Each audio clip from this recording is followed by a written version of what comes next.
چلیں جی، اب ذرا موسم کی بات کر لیتے ہیں، کیونکہ موسم کے تیور بالکل بھی اچھے نہیں ہیں، اور موسم آنے والے دنوں میں جس طرح کے اب ارادے رکھتا ہے وہ آپ کے سامنے تو اب محکمہ موسمیات نے ہیٹ ویو کا ملک بھر میں کہا ہے کہ جی ہیٹ ویو کا الرٹ جاری کر دیا ہے۔ محکمہ موسمیات خبردار بھی کر رہا ہے کہ جنوبی پنجاب ہے، سندھ ہے، بلوچستان ہے، تو اس میں درجہ حرارت جو ہے وہ معمول سے 1 نہیں 2 نہیں 4 ڈگری زیادہ رہنے کا امکان ہے۔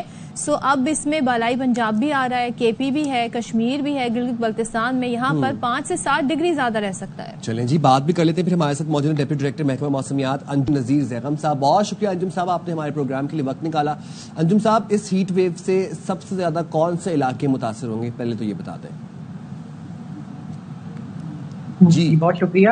دیکھیں، یہ ہیٹ ویو جو ہے مئی کی پہلی پراپر ہیٹ ویو ہے جو تقریباً پورے ملک کو متاثر کرے گی، اور اگر آپ میکسیمم ٹمپریچر کن علاقوں میں ہوں گے اگر آپ اس کی بات کرتے ہیں تو سب سے زیادہ ٹمپریچر جو ہیں وہ سندھ یا صدرن بلوچستان اور صدرن پنجاب میں ہو سکتے ہیں۔ سندھ میں جی آنے والے 2 سے 3 دنوں کے دوران شہید بے نظیر آباد، لاڑکانہ اور اس سے ملحقہ علاقوں میں درجہ حرارت 49 تک بھی جا سکتا ہے اور شاید 50 کو بھی ٹچ کر جائے۔ اور اسی طرح اگر ہم بات کرتے ہیں اپر ایریاز کی تو اسلام آباد میں یا خطہ پٹوہار میں بھی گرمی کی شدت زیادہ رہے گی۔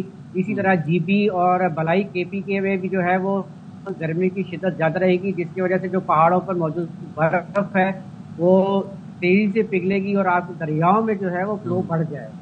ایک چیز ابھی آپ کہہ رہے تھے، میں تھوڑا سن کے مجھے حیرانی ہوئی کہ آپ نے کہا یہ پہلی ہیٹ ویو الرٹ ہے جو جاری کی جا رہی ہے، تو اس سے پہلے کیا ہو رہا تھا؟ اس سے پہلے جو گرمی پڑ رہی تھی وہ اٹ واز آلموسٹ لائک میں نے ہیٹ کہا ویو۔ یہ مئی یہ جو موجودہ مہینہ ہے مئی کی پہلی ہیٹ ویو ایڈوائزری ہے۔ میں آپ کو کانٹرڈکٹ نہیں کر رہی، میں بس حیران ہو رہی تھی موسم کی جو ہمارے ساتھ آنکھ مچولی چل رہی ہے نا۔ لیکن ایک چیز بتائیے گا، یہ جو کہا جا رہا ہے کہ درجہ حرارت 4 ڈگری اوپر جائے گا جہاں جہاں پہ ہم بات کر رہے ہیں، چاہے وہ پنجاب کی ہو، سب جگہ، تو یہ اس کے پیچھے فیکٹرز کیا ہیں؟ لاسٹ ایئر کیا تھا، اس سال کیا ہے؟ تھوڑا سا ہمیں کمپیریزن بتا سکتے ہیں آپ؟ دیکھیں جی، لاسٹ ایئر بھی ٹمپریچر لائک وائز تھے۔ اگر میں اپریل کی بات کرتا ہوں تو اپریل میں جو ٹرینڈ تھا وہ پریویس ایئر کی نسبت زیادہ ہمارے ہاں ٹمپریچر رہے۔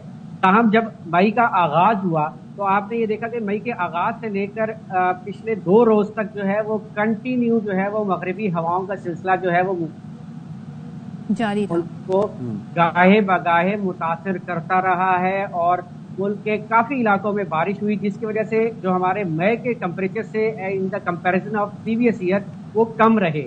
تاہم آج سے جو ہے وہ تقریباً یہ مغربی ہواؤں کا سلسلہ ملک میں سے ختم ہو چکا ہوا ہے، تو اب یہ اگلے 4 سے 5 روز جو ہے وہ ٹمپریچر کا رائزنگ ٹرینڈ رہے گا، اور ایکسپیکٹڈ یہی ہے کہ یہ پریویس ایئر سے ٹمپریچر زیادہ ہوں۔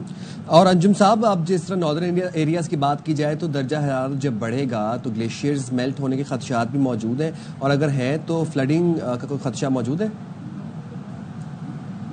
دیکھیں جی، جب ٹمپریچرز بڑھتے ہیں تو آلریڈی جو ہے وہ ان علاقوں میں جو گلوف کی وارننگز ہیں وہ بتا دی جاتی ہے۔ گلوف کیا ہوتا ہے جی؟ گلیشیئرز کی جو لیکس بنتی ہیں ان سائڈ، وہ جب ٹمپریچر بڑھتا ہے اور برف پگھلتی ہے تو وہ سڈنلی برسٹ ہوتا ہے، تو اس کے ساتھ جو ہے نا ایک شارٹ ٹرم کا جو ہے وہ فلڈ جنریٹ ہوتا ہے اس پرٹیکولر ایریا کے اندر۔